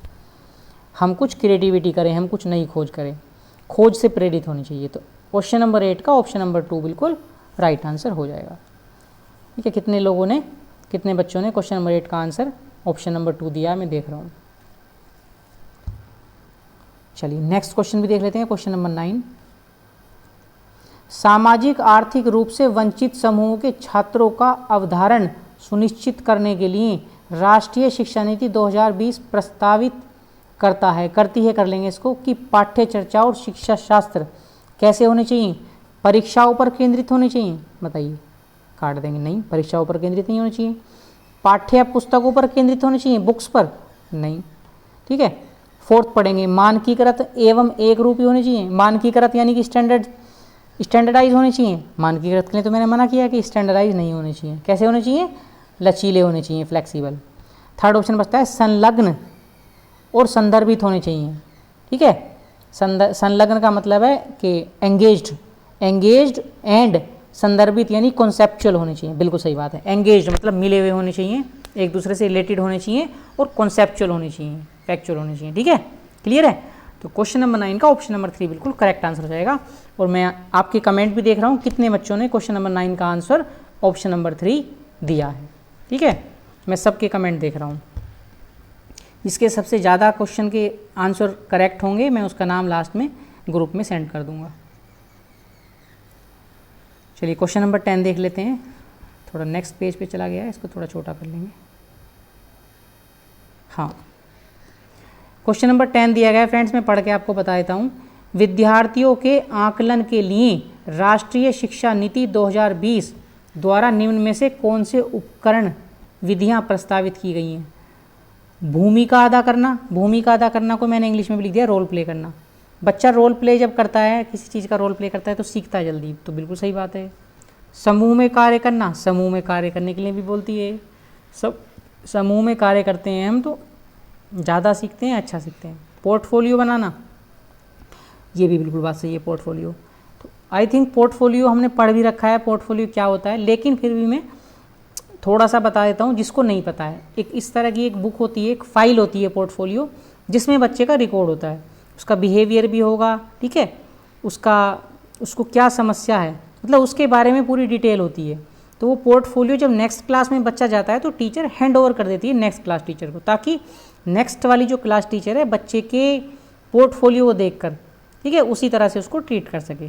कोई उपचारात्मक शिक्षण उसको देना है तो वो दे सके। रियल में ग्राउंड पे ऐसा कुछ नहीं होता, लेकिन किताबों में तो है ही, तो हमें मानना पड़ेगा कि पोर्टफोलियो एक फाइल होती है जिसमें बच्चे के बारे में पूरी डिटेल होती है। ठीक है, और परियोजना बनाना, तो ये भी बिल्कुल सही है। यानी कि शिक्षा नीति जो है निम्न में से सारी विधियाँ प्रस्तावित की गई हैं। ठीक है, तो शायद इसका ऑप्शन चारों लिखे होंगे। हाँ, तो इसके ऑप्शन दिए गए हैं, डी ऑप्शन हो जाएगा, सभी ठीक है, इसके चारों ही ऑप्शन इसके ठीक हैं। तो क्वेश्चन नंबर 10 का ऑप्शन नंबर डी सभी ठीक है, सभी बिल्कुल ठीक हो जाएगा। तो मैं देख रहा हूँ कितने बच्चों ने क्वेश्चन नंबर 10 के सभी ठीक किए हैं। ठीक है, किसी ने भी इसका आंसर नहीं दिया है। चलिए नेक्स्ट क्वेश्चन देख लेते हैं, क्वेश्चन नंबर 11। फटाफट चलते हैं क्योंकि थोड़ी बड़ी हो जाएगी क्लास। हाँ, क्वेश्चन नंबर 11 देख लेंगे। राष्ट्रीय शिक्षा नीति 2020 में प्रस्तावित बदलाव है। क्या बदलाव हुआ इसमें? मानकीकृत से लचीलापन, बिल्कुल सही बात है। स्टैंडर्डाइज से हमें कहाँ जाना है? फ्लेक्सिबिलिटी पे आना है, लचीलापन। पहला ही पॉइंट इसका सही हो जाएगा। बाकी और देख लेते हैं। रचनात्मक मूल्यांकन से योगात्मक, नहीं, ये तो उल्टा लिखा है। योगात्मक से क्या जाना है? रचनात्मक पे जाना है, रचनात्मक बनाना, तो ये तो गलत हो जाएगा। ठीक है, ये सही हो जाएगा, ये गलत हो जाएगा। इसमें लिखा है संरचनाओं की समझ से परीक्षा के लिए सीखना। परीक्षा के लिए हमें नहीं सीखना है, ये तो हमने पढ़ा है, परीक्षा के लिए हमें नहीं सीखना है, गलत। बहुविषयकता से कठोरता, बहुविषयकता से कठोरता की तरफ जाना, नहीं, कठोरता से बहुविषयकता की तरफ जाना है, तो ये भी उल्टा लिखा है। तो क्वेश्चन नंबर 11 का ऑप्शन नंबर 1 बिल्कुल करेक्ट आंसर हो जाएगा। और मैं देख रहा हूँ कमेंट में किन बच्चों ने क्वेश्चन नंबर 11 का आंसर ठीक 1 दिया है। ठीक है, मैं सभी की कमेंट देख रहा हूँ। चलिए नेक्स्ट क्वेश्चन नंबर 12 भी देख लेते हैं फटाफट। क्वेश्चन नंबर आपका 12 क्या हो जाएगा? हाँ, क्वेश्चन नंबर 12 आपका दिया गया है फ्रेंड्स, 12 दिया गया है। राष्ट्रीय शिक्षा नीति 2020 के अनुसार आकलन के क्या उद्देश्य हैं? आकलन करना, ठीक है, क्या उद्देश्य उसके होते हैं? सीखने के स्तर को सुनिश्चित करने के लिए विद्यार्थियों में तनाव उत्पन्न करना और डर पैदा करना। होगा ही नहीं, बच्चों में तनाव उत्पन्न करना होता है, डर उत्पन्न करना होता है? नहीं। अध्यापन अधिगम क्रियाओं को दोहराना, बिल्कुल सही बात है भाई। आकलन करना है, बच्चे का मूल्यांकन करना है, आकलन करना है, मूल्यांकन करना है, तो समय समय हम पे क्या करते हैं? हम उसका मूल्यांकन करते हैं, टेस्ट लेते हैं। ठीक है, तो जब टेस्ट लेते हैं तो इससे क्या हो जाता है? जो चीज़ बच्चे ने पढ़ी है, जो हमने पढ़ाई है, उसका दोहराव हो जाता है, रिपीटेशन हो जाता है। तो अध्यापन अधिगम, अध्यापन जो हमने पढ़ाया, अधिगम जो बच्चों ने सीखा है, उसका रिपीटेशन हो जाता है, दोहराव हो जाता है, रिवीजन हो जाता है, समझ रहे हैं ना, रिवीजन। थर्ड पॉइंट पे लिखा है अधिगम और विकास को अनुकूलित बनाना। सही बात है, जो सीखा है वो, और विकास डेवलपमेंट को अनुकूलित, बिल्कुल एडेप्ट, बिल्कुल अनुकूलित, फेवर में बनाना, ये भी बिल्कुल सही बात लिखी है। कक्षा के अंदर और बाहर विद्यार्थियों को समर्थन देना, कक्षा के अंदर भी समर्थन देना, बाहर भी समर्थन देना। ऐसा नहीं है केवल कक्षा के अंदर बच्चे की हेल्प करनी है, बाहर नहीं, बाहर उसको प्रोत्साहन नहीं बढ़ाना है, बाहर उसको नहीं सिखाना, बाहर भी उसको सिखाना है। ठीक है, गेम के माध्यम से, एक्टिविटी के माध्यम से, भ्रमण के माध्यम से, तो ये भी बिल्कुल सही हो जाएगा। तो यानी कि लास्ट के 3 पॉइंट, सेकंड, थर्ड और फोर्थ, तो ऑप्शन नंबर 4 पे दिया गया है सेकंड, थर्ड और फोर्थ, ये आपका करेक्ट आंसर हो जाएगा। फ्रेंड्स, इस तरह के क्वेश्चन आते हैं अक्सर सीटेट में। अब लेवल बढ़ रहा है थोड़ा थोड़ा, ऐसे में क्या होता है, हम कंफ्यूज हो जाते हैं थोड़े से और क्वेश्चन को गलत कर देते। लेकिन आपको ध्यान से पढ़ेंगे तो दिख रहा होगा एक ही ऑप्शन नेगेटिव है इसमें, पहला वाला। तो जहाँ भी पहला वाला लिखा है काट दो, तो ऊपर के 3 में तीनों में पहला दिया है तो काट देंगे, बस आपका आंसर आ जाएगा। भाई एक तो आंसर आपका होगा ही कोई सा, जब 3 ऊपर के कट जाते हैं तो एक आपका आंसर हो जाएगा। इस तरह से समझ बनानी है और सीटेट के प्रश्न सॉल्व करने हैं, इसलिए तो नंबर नहीं आते हैं। इसीलिए बहुत से लोग क्या करते हैं, जितने क्वेश्चन करेंगे उसमें आधे से अधिक गलत कराएंगे, फिर 50-60, मैंने ऐसे भी बच्चे देखे हैं 40, 50 से भी कम नंबर हैं। कैसे हैं? तो उन्होंने पढ़ाई नहीं की, पढ़ाई की तो फिर प्रैक्टिस नहीं की, समझ उनका जो है बिल्कुल IQ 0 है। तो ऐसे नहीं करना है, हमें समझ अपनी विकसित करनी है। चलिए क्वेश्चन नंबर अच्छा क्वेश्चन नंबर नहीं है अभी, थोड़ा एक टॉपिक देख लेते हैं, उसके बाद हम 13 से स्टार्ट करेंगे। NEP 2020 द्वारा भाषाओं के लिए कही गई बातें, जो भाषा होती है उनके लिए कुछ बातें कही गई हैं। ठीक है, बहुभाषिकता यानी कि मल्टी लिंग्विज्म और विविधता को प्रोत्साहन देना, बहुभाषिकता को प्रोत्साहन देना है और विविधता को। आपको पता है ना, जैसे एक विद्यालय में कई सारे बच्चे पढ़ रहे हैं, कोई किसी जगह से, कोई किसी सभ्यता संस्कृति से, कोई किसी से, इससे क्या होता है, अलग अलग भाषा सीखने के चांस मिलते हैं। ठीक है, नई नई चीज़ों को सीखने के चांस मिलते हैं, मिलजुल के रहते हैं, क्योंकि बहुभाषी होने के उच्च संज्ञानात्मक लाभ होते हैं। देखो लिखा है, इन्होंने एक टेक्निकल वर्ड दिया गया है इन्होंने, क्योंकि बहुभाषी होने के उच्च संज्ञानात्मक लाभ होते हैं। बहुभाषी क्लास जब होगी तो क्या होगा, उच्च लाभ होंगे उसके, उच्च संज्ञानात्मक लाभ, दिमाग से रिलेटेड उच्च लाभ होंगे उसको। ठीक है, पॉइंट नोट करके रखेंगे, ये क्वेश्चन में पूछा जाएगा। बच्चों की शिक्षा का माध्यम कम से कम क्लास 5 या क्लास 8 या उससे आगे तक भी घर की भाषा यानी कि मातृभाषा या फिर मदर टंग या स्थानीय भाषा होगी। ये मंग लिखा गया, इसको टी कर लेंगे एम को। ठीक है, टी कर लेंगे, मदर टंग स्थानीय भाषा होगी, बिल्कुल सही बात है। इससे क्या फ़ायदा होगा, जब मदर टंग में बच्चे की पढ़ाई होगी तो जो टीचर बोलेगा बच्चे को समझ में आ जाएगा। बच्चे की लैंग्वेज तो है हिंदी, बच्चे को इंग्लिश आती नहीं है, बच्चे को पूरा का पूरा इंग्लिश में बताया जा रहा है, बच्चे के माइंड में आएगा बहुत सारी चीज़ें छूट। जब तक बच्चा इंग्लिश सीख पाएगा, जब तक बच्चे के दिमाग में बहुत सारी चीज़ें छूट जाएंगी, वो आ ही नहीं पाएंगी। इसलिए कहा गया है कि मदर टंग का इस्तेमाल हो। ठीक है, और क्या कहा गया है, थोड़ा सा बड़ा कर लेंगे। हाँ, राज्य विशेष रूप से भारत के अलग अलग राज्यों में 3 लैंग्वेज फार्मूला यानी कि त्रिभाषा फार्मूला को अपनाएं, लेकिन इस फार्मूले में लचीलापन रखा जाए। त्रिभाषा फार्मूला अपनाया जाए, लचीलापन रखो उसमें। ठीक है, त्रिभाषा सूत्र के अंतर्गत एक विकल्प के रूप में दूसरी भारतीय भाषाओं संस्कृत का अध्ययन। ठीक है, जैसे त्रिभाषा का मतलब है एक तो उसकी लोकल लैंग्वेज रख लो पहले नंबर पे, सेकंड पे जैसे हिंदी लोकल लैंग्वेज है, सेकंड पे उसकी इंग्लिश रख लो, थर्ड पे एक मॉडर्न लैंग्वेज रख लो। ठीक है, इसे बोलते हैं त्रिभाषा सूत्र। अभी नेक्स्ट पॉइंट पढ़ेंगे इसका। कक्षा 6 के लिए एक अतिरिक्त भाषा के रूप में शास्त्रीय भाषा। कक्षा 6 में जब बच्चा आ जाए तो एक अतिरिक्त भाषा रखो, अतिरिक्त भाषा के रूप में एक शास्त्रीय भाषा रखो। कौन सी? एक क्लासिकल लैंग्वेज, जैसे तमिल हो, तेलुगु हो, कन्नड़ हो, मलयालम, ओडिशा, ये ओडिशा लिखा है, ओडिसी होना चाहिए, संस्कृत हो। ठीक है, ये क्लासिकल लैंग्वेज है। तमिल आपको पता ही है कहाँ की है, तमिलनाडु की। तेलुगु कहाँ की? आंध्र प्रदेश, तेलंगाना। कन्नड़ कहाँ की है? कर्नाटक। मलयालम कहाँ की है? केरल की। ठीक है, केरल की और पुडुचेरी की। ओडिसी लैंग्वेज ओडिशा की है। संस्कृत तो कई जगह पे बोली जाती है। ठीक है, हिंदी की भी सेकंड लैंग्वेज है, इसकी उत्तर प्रदेश की भी सेकंड राजकीय भाषा, नहीं सॉरी उर्दू है, वो तो उर्दू है, ये नहीं है। अब अगला लिखा है माध्यमिक स्तर पर, कक्षा 6 के स्तर पर तो शास्त्रीय भाषा होनी चाहिए एक अतिरिक्त भाषा के लिए। ठीक है, और माध्यमिक स्तर पर एक अतिरिक्त विकल्प के रूप में विदेशी भाषा होनी चाहिए। माध्यमिक स्तर पर कौन सी? ये तो कोरियन हो, या जापानीज़ हो, या जर्मनी हो, या फ्रेंच हो, या रशियन हो। ठीक है, या फिर पुर्तगाली, या फिर स्पेनिश हो, या फिर थाई हो, आपकी इनमें से कोई सी एक भाषा हो माध्यमिक स्तर पर। ठीक है, थोड़ा स्लाइड को ऊपर की तरफ मूव करेंगे। राष्ट्रीय शिक्षा नीति 2020 के अनुसार भारत सरकार की एक भारत श्रेष्ठ भारत पहल इस बात पर बल देती है कि विद्यार्थी अधिकांश रूप से प्रमुख भारतीय भाषाओं की उल्लेखनीयता एकता के बारे में जानेंगे। एक भारत हो और श्रेष्ठ भारत हो, ये शिक्षा नीति 2020 में कहा गया है। ठीक है, एक भारत और श्रेष्ठ भारत हो, और विद्यार्थी अधिकांश रूप से जो भारतीय भाषाएं हैं उनकी उल्लेखनीयता के बारे में, उनकी उल्लेखनीय एकता के बारे में जानें। ठीक है, उसके बारे में ज्ञान रखें। तो ये था आपका टॉपिक। अब क्वेश्चन भी देख लेते हैं। क्वेश्चन नंबर 13 आपका दिया गया है, राष्ट्रीय शिक्षा नीति 2020 में निम्न में से कौन सा कथन प्रस्तावित है? अपनी मातृभाषा में शिक्षित होना शैक्षिक और प्रौद्योगिक उन्नति में बाधक है। बाधक है क्या? नहीं, तो ये गलत लिख दिया पॉइंट। विद्यालयों में बच्चों को अंग्रेजी भाषा की प्रथम भाषा के रूप में सीखने और बोलने के लिए प्रोत्साहित करना। अंग्रेजी भाषा प्रथम भाषा के रूप में सीखनी है, ऐसा तो कुछ नहीं कहा गया था।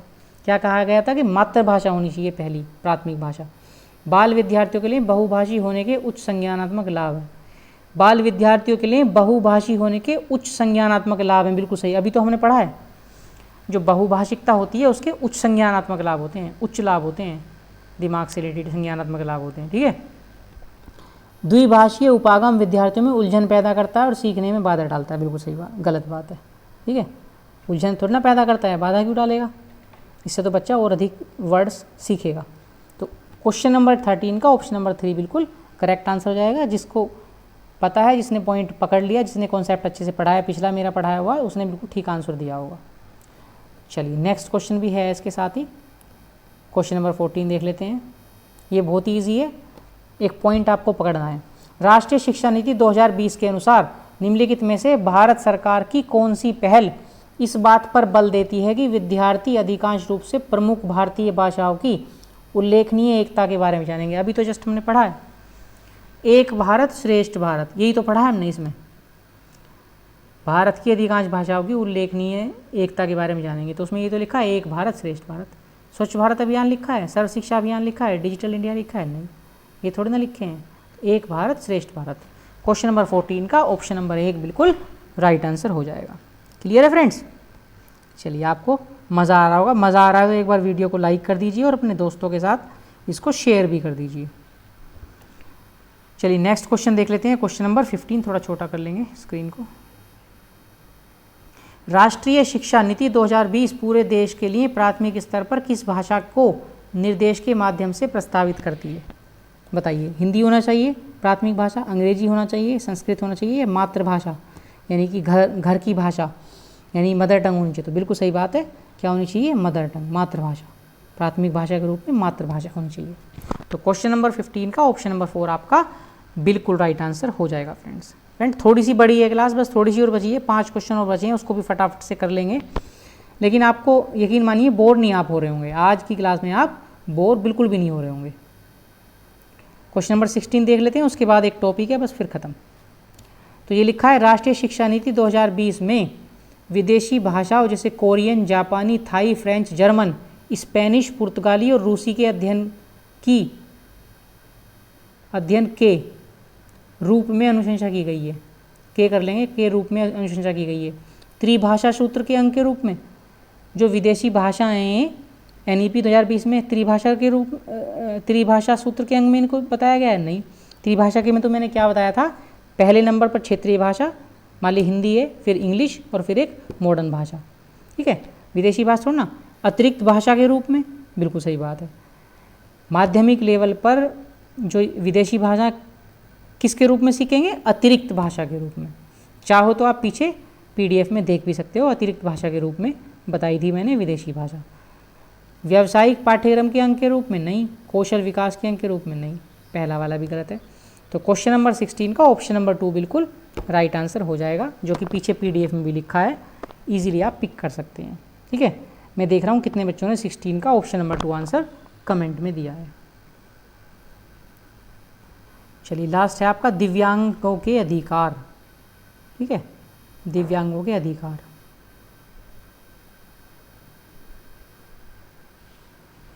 तो ये क्या लिखा है, थोड़ा सा बड़ा कर लें, ये लिखा है दिव्यांग अधिकार, अधिकार कर लेंगे इसको, अधिनियम 2016 RPWD, फुल फॉर्म आपको पता ही होगा वरना मैं बता देता हूँ। तो ये right to person with disability, इसका मतलब है right to person with disability. यह समावेशी शिक्षा को एक ऐसी व्यवस्था के रूप में डिफाइन करता है, क्या?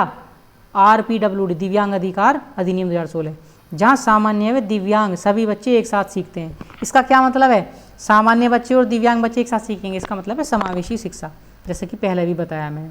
इसलिए देख लिया आपके लिए फ़ोटो भी मैंने लगा दिया है। देखिए विकलांग बच्चा भी पढ़ रहा है, नॉर्मल बच्चे भी, यहाँ विकलांग भी पढ़ रहा है, नॉर्मल बच्चे भी एक साथ एक ही कक्षा में यहाँ शिक्षा ग्रहण कर रहे हैं, ठीक है।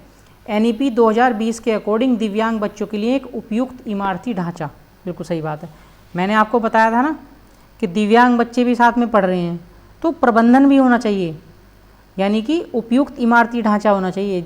मान लीजिए क्लास के अंदर जाना है, क्लास थोड़ी सी कोर्टयार्ड से ग्राउंड से हाइट पे है, तो उसके लिए सीढ़ी ना, केवल सीढ़ी ना होकर साइड में रैंप भी बनी हो, ताकि व्हील चेयर वाला बच्चा भी चढ़ सके, ठीक है।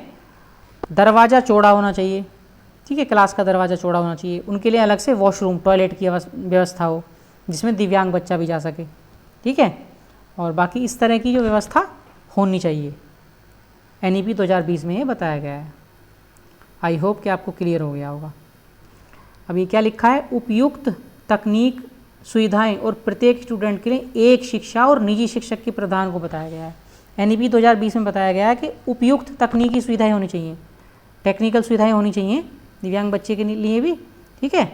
और क्या होना चाहिए, स्टूडेंट के लिए, छात्र के लिए या छात्रा के लिए एक शिक्षक, एक शिक्षा, सबके लिए एक शिक्षा और निजी शिक्षक के प्रावधान को बताया गया है। एक शिक्षा होनी चाहिए और निजी शिक्षक का प्रावधान।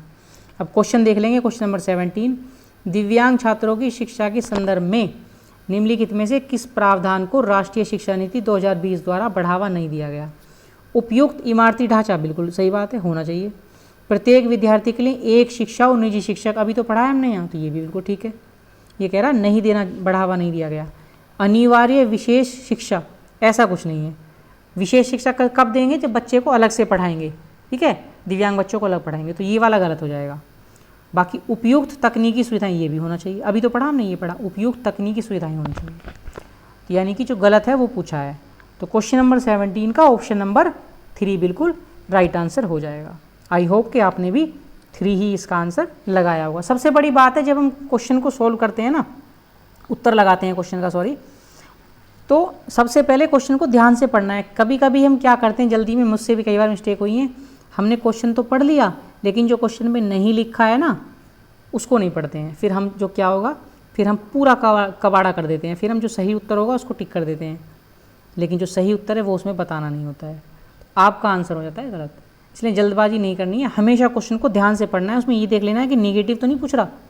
ये चीज़ आप आगे आने वाली हर परीक्षा में आप ध्यान रखेंगे, चाहे वो सीटेट है चाहे कोई भी एग्ज़ाम है, ठीक है, बहुत ही काम की बात है। चलिए क्वेश्चन नंबर 17 आपके हो गए। क्वेश्चन नंबर 18 आप देखेंगे अभी, राष्ट्रीय शिक्षा नीति 2020 का केंद्र बिंदु क्या है? कठोर पाठ्यक्रम, कठोर पाठ्यक्रम के केंद्र बिंदु है, शिक्षा शास्त्र और मूल्यांकन, काट देंगे, कठोर पाठ्यक्रम दे दिया इसलिए काटना है इसको। परीक्षा की ओर और उसके लिए सीखना, परीक्षा के लिए सीखना, काट देंगे, मैंने बताया ना परीक्षा के लिए नहीं सीखना है। आकलन के योगात्मक तरीकों को अपनाना, मूल्यांकन करना है योगात्मक, योगात्मक मतलब समेटी, बिल्कुल लास्ट में परीक्षा लेनी है, ऐसा बताया था मैंने, मना किया था, ऐसा नहीं करना है, काट देंगे। अब ऑप्शन नंबर 2 बचता है, उसको पढ़ेंगे। बहुविषयकता और समग्र शिक्षा, देखो शिक्षा की स्पेलिंग गलत है, बहुविषयकता की गलत है, टाइपिंग मिस्टेक है, आप ठीक कर लेंगे, यही इसका करेक्ट आंसर हो जाएगा।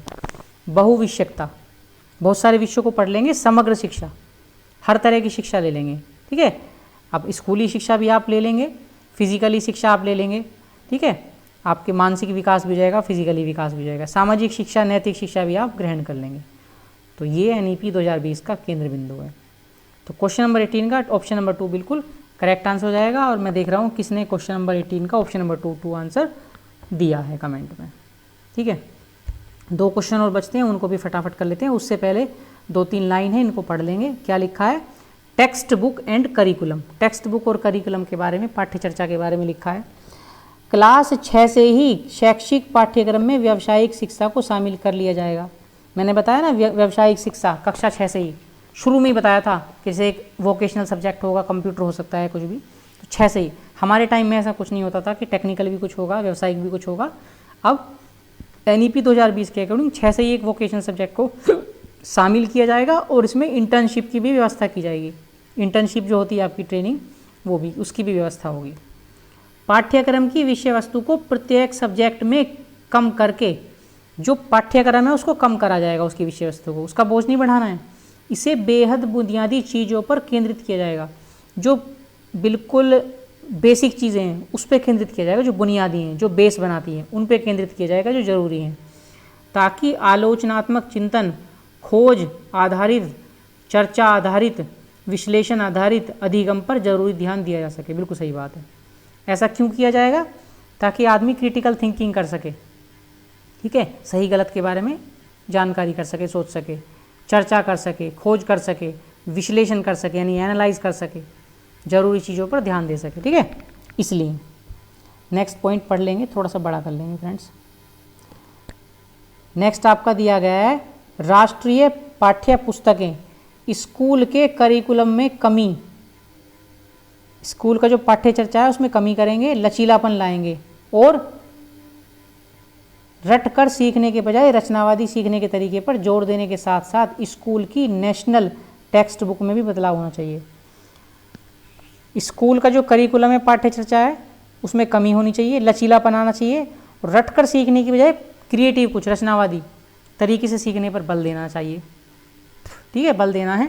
साथ साथ स्कूलों की जो नेशनल टेक्स्ट बुक है, जो टेक्स्ट बुक है उनकी, उसमें भी कुछ ना कुछ बदलाव होना चाहिए, ठीक है। ये इसमें बताया गया है एनईपी 2020 में, ठीक है। क्वेश्चन नंबर 19 वाला देख लेते हैं हम। राष्ट्रीय शिक्षा नीति 2020 किस पर जोर देती है? पाठ्य चर्चा का लचीलापन, सही बात है, बिल्कुल। पाठ्य चर्चा का मानकीकृत, स्टैंडर्डाइजेशन नहीं। पाठ्य पुस्तकों का गैर संदर्भीकरण नहीं, संदर्भीकरण पे देती है, तो ये गलत हो जाएगा। पाठ्य पुस्तकों को रट कर याद करना नहीं। तो क्वेश्चन नंबर 19 का ऑप्शन नंबर 1 आपका, ऑप्शन नंबर 1 आपका बिल्कुल करेक्ट आंसर हो जाएगा। पाठ्य चर्चा का लचीलापन, फ्लेक्सिबल, फ्लेक्सिबिलिटी के लिए तो बोलती है एनईपी 2020 और एनसीएफ भी यही बोलता है ना।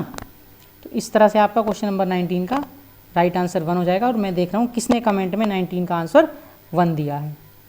अब लास्ट आपका है, बिल्कुल लास्ट 2 मिनट की क्लास बची है, ये आपका लिखा है प्रोग्रेस कार्ड। प्रोग्रेस कार्ड जैसे आपका रिजल्ट कार्ड, रिपोर्ट कार्ड मिलता था, उसी को बोलते हैं। ठीक है, वो कैसा होना चाहिए उसके बारे में बताया गया है।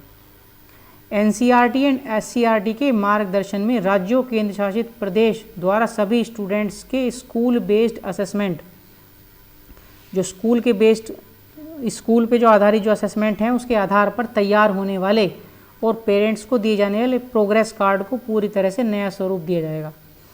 जो प्रोग्रेस कार्ड दिया जाता है बच्चे का, उसका बिल्कुल नया स्वरूप उसे दिया जाएगा। किस पे आधारित होगा? वो स्कूल में जो उसने असेसमेंट किया, एक्टिविटीज़ उसकी जो हुई हैं। यह प्रोग्रेस कार्ड प्रगति पत्र, रिपोर्ट कार्ड भी बोलते हैं इसको, प्रोग्रेस कार्ड भी बोलते हैं इसको। ठीक है, एक समग्र 360 डिग्री बहुआयामी मल्टी डायमेंशनल कार्ड होगा। 360 कार्ड से मतलब समझते हो? 360 कार्ड कैसा होता है? देखो 360 डिग्री का मतलब होता है कि पूरा घूम जाना, मतलब चारों ओर से। तो कहने का मतलब है यहाँ ये है कि बच्चे के बारे में सब कुछ, उसकी हर तरह की एक्टिविटी के बारे में, पूरी प्रगति के बारे में, पूरी एक्टिविटी के बारे में, उसके चारों ओर के वातावरण के बारे में, सब कुछ उसमें उसके प्रोग्रेस कार्ड में होगा। ठीक है, जिसमें सभी स्टूडेंट्स के संज्ञानात्मक, कॉग्निटिव, भावात्मक, इफेक्टिव और साइकोमोटर डोमेन, ठीक है, में विकास का बारीकी से किए गए विश्लेषण का विवरण स्टूडेंट्स की विशेषताओं समेत दिया जाएगा। तो उसके प्रोग्रेस कार्ड में क्या होगा? उसके भावात्मक एक्टिविटी, संज्ञात्मक activity, psychomotor domain activity, इन सब का बारीकी से विश्लेषण होगा और स्टूडेंट्स की विशेषताएं भी होंगी। जैसे कोई किसी स्टूडेंट का बिहेवियर कैसा है, ठीक है, पढ़ने लिखने में वो कैसा है, सब चीज़ें उसके बारे में उसके प्रोग्रेस कार्ड में होंगी। ठीक है, यह रिपोर्ट सेल्फ असेसमेंट और पीयर असेसमेंट के समावेश की बात करती है। जो ये प्रोग्रेस कार्ड होगा इसमें दोनों ही असेसमेंट होंगे, सेल्फ असेसमेंट भी होगा, पीयर असेसमेंट होगा जब लोगों के साथ मिलके, ग्रुप के साथ मिलके असेसमेंट करते हैं, और सेल्फ असेसमेंट जब खुद से असेसमेंट करते हैं। ठीक है, तो दोनों के क्या कॉम्बिनेशन, दोनों के समावेशन एक साथ मिलके इस चीज़ की उसमें बात की गई है। क्लियर है? तो ये हो जाती है आपकी क्लास, और इससे रिलेटेड ये क्वेश्चन है, इसको भी फटाफट से कर लेते हैं, एक ही झटके में आपका हो जाएगा बिना किसी सोचे समझे। राष्ट्रीय शिक्षा नीति 2020 में प्रस्तावित समय 360 डिग्री बहुआयामी उन्नति पत्र को क्या दर्शाना चाहिए? अभी तो मैंने बताया चारों तरफ से सब कुछ होगा उसमें। विद्यार्थियों के प्रदर्शन की दूसरे प्रदेशों में विद्यार्थियों के अंकों से तुलना करना, ये तो हमने नहीं पढ़ा। विद्यार्थियों की संज्ञानात्मक, भावात्मक, मनोगत्यात्मक आयामों में प्रगति, बिल्कुल सही बात है, अभी तो हमने पढ़ा संज्ञानात्मक होगी, भावात्मक होगी, मनोगत्यात्मक होगी, यानी कि साइकोमोटर, तो वही तो लिखा है। तो ये ऑप्शन नंबर 2 इसका करेक्ट आंसर हो जाएगा। थर्ड पढ़ लेते हैं, विद्यार्थियों के संज्ञानात्मक क्षमताओं के अनुसार सही पहचान कर 8 बिंदु श्रेणी पैमाने का नामांकन। 8 बिंदु श्रेणी पैमाने के बारे में पढ़ा है इसमें? हमने नहीं पढ़ा, तो ये फालतू है। विद्यार्थियों के अवधारणाओं में कमियाँ जिन पर अभिभावक को मेहनत करनी है, ऐसा भी उसमें कुछ नहीं होगा। ठीक है, ऑप्शन नंबर 2 क्वेश्चन नंबर 20 का राइट होगा। और मैं देख रहा हूँ कितने आंसर आपके सभी लोगों के ठीक हैं। जिसके सबसे ज़्यादा होंगे उसका नाम बाद में व्हाट्सएप ग्रुप में मैं खुद ही लिख के भेज दूंगा। आज की क्लास देखने के लिए थैंक्स फॉर वॉचिंग फ्रेंड्स। ठीक है, और उम्मीद करता हूँ आज की क्लास आपको पसंद आई होगी। और आज की क्लास के साथ आपका CDP फाइनली ख़त्म हो जाता है दोनों ही लेवल के लिए। इसके बाद हम कोई टॉपिक बचेगा हमें लगेगा ज़रूरी है तो बीच में करा दिया जाएगा। बाकी अब CDP के लिए केवल आपकी टेस्ट सीरीज चलेगी, प्रैक्टिस सेट चलेंगे। जब आपकी इच्छा होगी तब आप बता देंगे। फिलहाल हम कल से SST शुरू कर रहे हैं, जिसका पहला जो पोर्शन होगा ज्योग्राफी का होगा, और पहला सब चैप्टर भी आपको बता देता हूँ, हम पढ़ेंगे सोलर सिस्टम के बारे में। पढ़ लेना आप थोड़ा सा उसके बारे में, बहुत ही मज़ेदार क्लास होने वाली है। और मैं उम्मीद करता हूँ जिन 15 बच्चों ने मुझे प्रॉमिस किया है कि SST की क्लास चाहिए, मुझे सब के सब देखने के लिए मिले कल शाम 4:45 PM पे लाइव देखते हुए। ऐसा नहीं है कि देख लेंगे 15 दिन बाद देख लेंगे, 6 महीने बाद देख लेंगे, अभी पेपर नहीं है, क्योंकि एक क्लास बनाने में 4-5 घंटे का टाइम ख़राब होता है। आज की क्लास में बहुत टाइम लगा, कल की SST क्लास है और भी ज़्यादा टाइम लगेगा। NCERT बेस्ड जो कंटेंट है वो ऐसा नहीं है कि कहीं लिखा हुआ रखा है, थोड़ा सा सर्च करना पड़ता है। ठीक है, ये हमारे कुछ सोशल मीडिया अकाउंट हैं। फेसबुक पे आप फॉलो कर लेंगे, यूज़ करते हैं तो। इंस्टाग्राम का अकाउंट है हमारा, ठीक है, ये इंस्टाग्राम का लिंक है। इंस्टाग्राम पे आप हमें फॉलो कर लेंगे, चलाते हैं तो। और आपके पास टेलीग्राम है तो ठीक है, टेलीग्राम नहीं है तो टेलीग्राम आप ज्वाइन कर लीजिए, ये हमारे टेलीग्राम चैनल का लिंक है। वहाँ आपको और भी एग्ज़ाम्स की PDF मिलती रहती हैं, उसको भी ज्वाइन कर लेंगे। ठीक है, बाकी वीडियो के डिस्क्रिप्शन में भी ये सभी लिंक आपको मिलेंगे। और ये हमारे YouTube चैनल का लिंक है। जिन्होंने अभी तक सब्सक्राइब नहीं किया सब्सक्राइब कर लीजिए, और जैसा कि कुछ बच्चों ने प्रॉमिस किया, 8-10 बच्चों ने कि 5-5 सब्सक्राइबर या 10-10 सब्सक्राइबर हम कराएंगे, तो अभी तक किसी ने भी एक भी सब्सक्राइब नहीं किया है। कल जितने सब्सक्राइबर थे उतने ही, केवल एक ही सब्सक्राइबर बढ़ा है। तो आप कोशिश करेंगे, जो अपने यार दोस्त हैं, भाई बहन हैं, घर में भी 5-5 6-6 मोबाइल आजकल सबके होते हैं, तो यूट्यूब से सब्सक्राइब भी चैनल को हमारे कर देंगे। इससे क्या होगा, चैनल को सपोर्ट मिलेगा। ठीक है, तो इस तरह से आज की क्लास ख़त्म हो जाती है और आज का क्लास के साथ साथ आपका एक सब्जेक्ट CDP दोनों ही लेवल के लिए, सीटेट पेपर 1 और पेपर 2 के लिए ख़त्म हो जाता है। कल से हम SST पढ़ेंगे। तब तक आप लोग अपना ध्यान रखिए। ठीक है, मस्त रहिए, स्वस्थ रहिए, अपनी पढ़ाई को कंटिन्यू करते रहिए, रिवीजन करते रहिए। ठीक है, thank you, bye bye, take care.